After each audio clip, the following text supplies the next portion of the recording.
بسم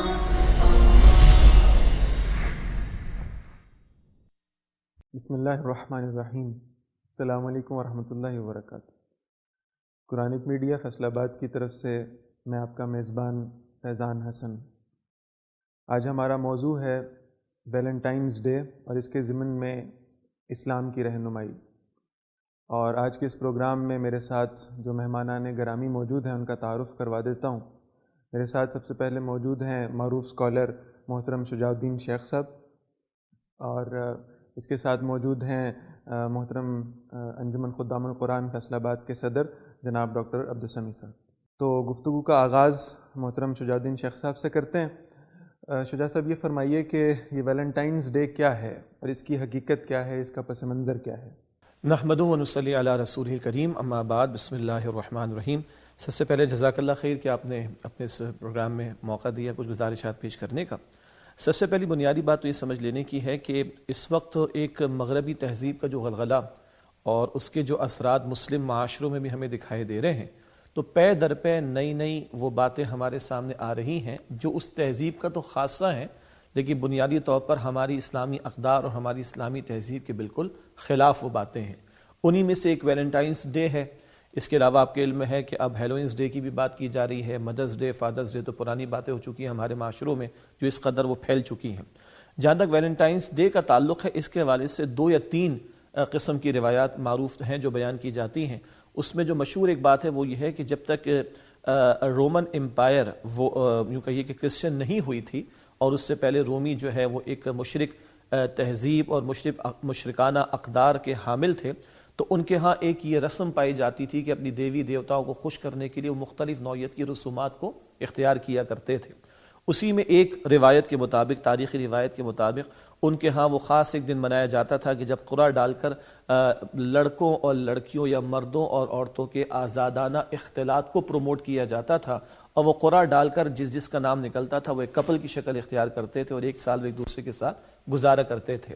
جبکہ دوسری روایت یہ بیان کی جاتی کہ جب رومن امپائر کی کنورژن ہوئی اور وہ کرسچینٹی قبول کر گئی، تو پھر اس کو ایک اور رنگ دینے کی کوشش کی گئی، اور وہاں سے پھر وہ سینٹ ویلنٹائن کا مشہور واقعہ، اور جس زمانے کے اندر جو ہے وہ افرادی قوت کا معاملہ پیش آنے لگا یا افواج کی دستیابی کی کمی پیش آنے لگی، تو اس کے تعلق سے شادیوں پر پابندی لگانے کی کوشش کی گئی، اور انہی میں ایک شخص جس کا نام مشہور ویلنٹائن بیان کیا جاتا ہے، اور اس نے ایک آؤٹ آف دا وے جا کر تعلقات ایک جیلر کی بیٹی سے قائم کرنے کی کوشش کی، اور اس کے نتیجے میں بعد میں اس کو پھانسی بھی دی گئی، اور وہ ویلنٹائن سے سینٹ ویلنٹائن بھی بن گیا، اور اس کو پھر مشہوری حاصل ہوئی، اور اس کے نام پر یہ ہر سال 14 فروری کو اس کا انعقاد کیا جاتا ہے۔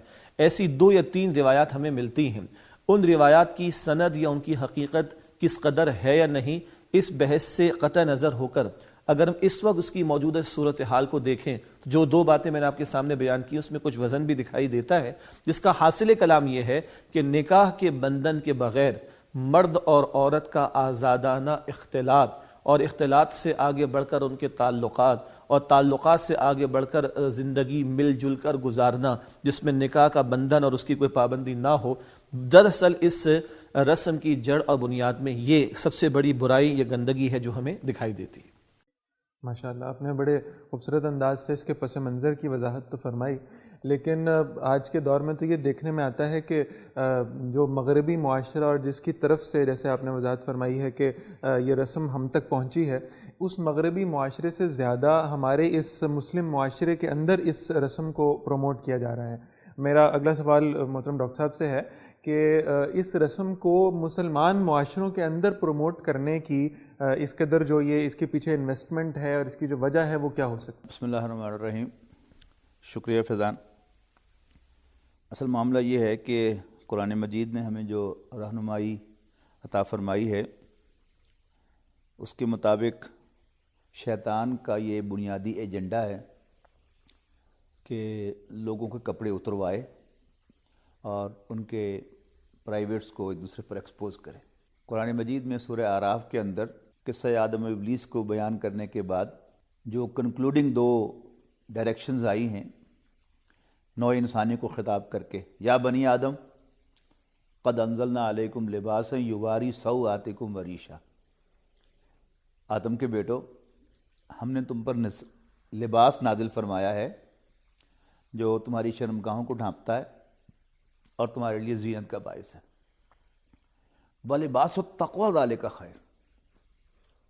لیکن خدا خوفی کا لباس سب سے بہتر ہے.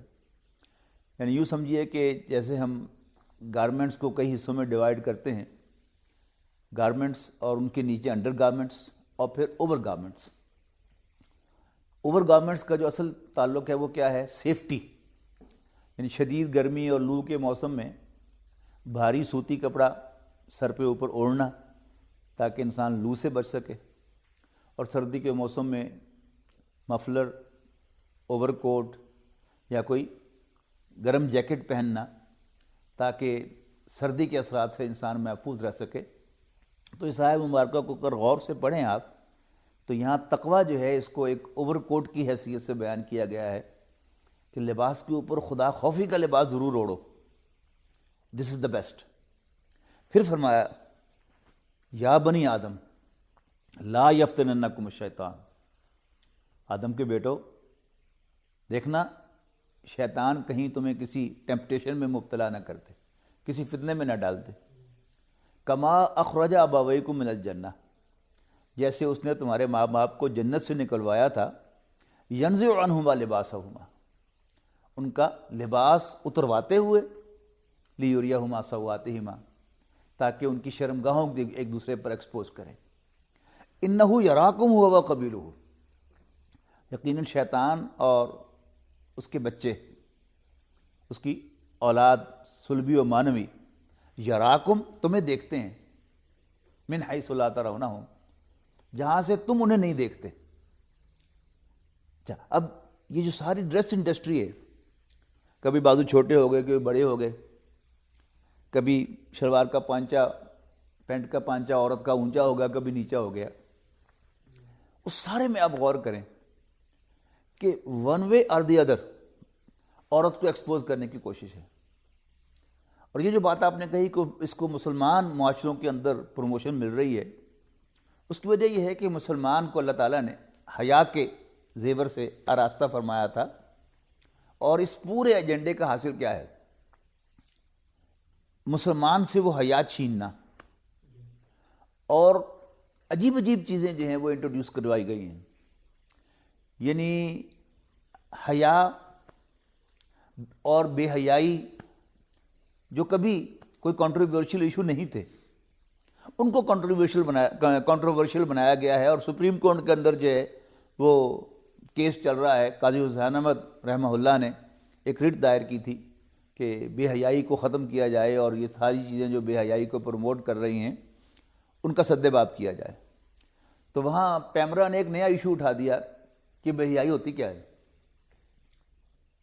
حضرت عمر رضی اللہ تعالیٰ عنہ کی طرف ایک بڑی خوبصورت بات منسوب ہے کہ انہوں نے فرمایا کہ مسلمانوں، اپنی بیٹیوں کو ایسا لباس نہ پہناؤ جسے پہن کر ان میں نمائش کی خواہش پیدا ہو، بلکہ ایسا لباس پہناؤ جسے پہن کر انہیں شرم آئے اور وہ چاہیں کہ انہیں کوئی نہ دیکھے.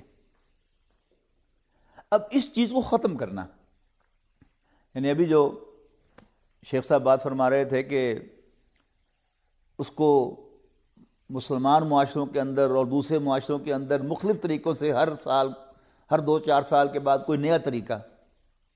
ہوتا کیا ہے کہ جب ایک چیز جو ہے وہ سامنے آتی ہے، اس کا کچھ ریئیکشن بھی سامنے آتا ہے، اور اس کے اندر جو کریز ہوتا ہے وہ بھی کچھ کم ہو جاتا ہے، تو اس نے کوئی نیا طریقہ اختیار کیا جاتا ہے. آپ سب چیزوں کو ملا لیں، حاصل کیا ہے؟ انسان کو ننگا کرنا، اس کے کپڑے اتروانا، اور یہ جو حیا ہے اس کو نکالنا اس میں سے. جیسے وہ رسول اللہ صلی اللہ علیہ وسلم کے بارے میں اقبال نے کہا ہے نا کہ یہ فاقہ کش کے موت سے ڈرتا نہیں ذرا، روح محمد اس کے بدن سے نکال دو صلی اللہ علیہ وسلم.